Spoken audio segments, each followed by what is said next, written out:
So, welcome to part 2 of my tutorial on range cards and ballistic calculators. Now, if you saw part 1, you will have realized that the whole range card thing is not quite as simple as many people make it out to be. The problem with the range cards is that there are just so many variables to take into consideration that you actually have to print a whole lot of cards before you head out on a hunting trip, and that's not ideal. So in this video I'm going to propose a different option, one that just makes so much more sense in my opinion, and you'll see why I say that as we go along.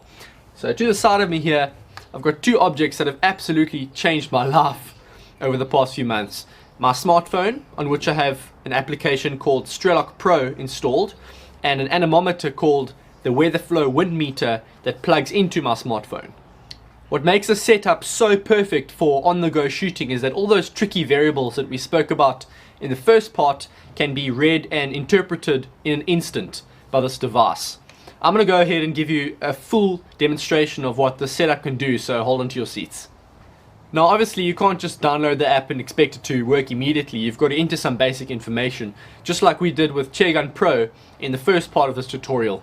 But the cool thing about this app is that you can actually save different rifle and pellet combinations and switch between them in seconds. So before I head out on a day of shooting, I'll click on the weather tab. My phone has a built-in barometer, so finding the atmospheric pressure is as simple as just tapping a button. If your device does not have a barometer, you can click weather station and the app will find an accurate estimate of the weather based on your location. For this demonstration, let's pretend we're shooting at a target 75 meters away. Let's just say I know the target's at 75, I've ranged it, so now all I have to do is enter the data into the application. Next, I want to know the incline angle.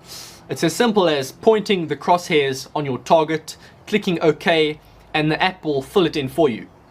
Finding the wind speed is as simple as pointing the weather flow wind meter into the wind, and again, the app enters the wind speed for you. You enter the wind direction with respect to your line of fire manually, and you press calculate. From here there are just so many options. You can read the values in MOA or MRAD straight off the home screen. You can read a full table with all kinds of ballistics data for various distances, or you can look at the reticle view, which is absolutely awesome because there are literally hundreds of reticles to choose from. I've got the Hawk AMX reticle selected. This is the reticle that's on the new Hawk AMX 30 scope. And there's just so much to talk about here. You can change the magnification on the scope and it will show you how your point of impact changes. You can read the different holdover and windage values straight off the aim points on the reticle. You can turn the vertical turret to change your aim point. It's really an incredible app. I just want to clear up something here quickly though. There's more than one version of this app on the App Store. There's a free version and there's a paid version. The free version doesn't give you anywhere near as many features.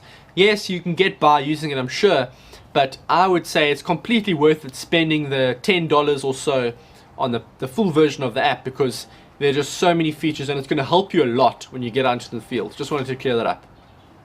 So there are many advantages to using an app like strelok Pro as opposed to range cards, but what about the disadvantages? Well, for one, the app is on a smartphone and you do not want the smartphone running out of battery in the middle of a hunting trip. Another disadvantage is that by taking your smartphone out into the field with you, you risk damaging it, and those things are expensive. You can't really damage a laminated card now too much, can you? And even if you do, you can probably just reprint another one. I am loving strelok at the moment because I have quite a few guns and I hunt in all kinds of different conditions. So when I do use cards, I generally end up carrying a whole file of them out into the field, and it's just not suitable for what I do. I can't see myself going back to the cards in the near future. Strelok seems to be the way forward for me, and I'm sure a lot of you guys will be converted to the digital way after seeing this video as well. And that is a wrap. Thanks for taking the time to watch this video. I really appreciate it. You can subscribe to this channel for more tutorials and hunting videos, and I hope to see you next time.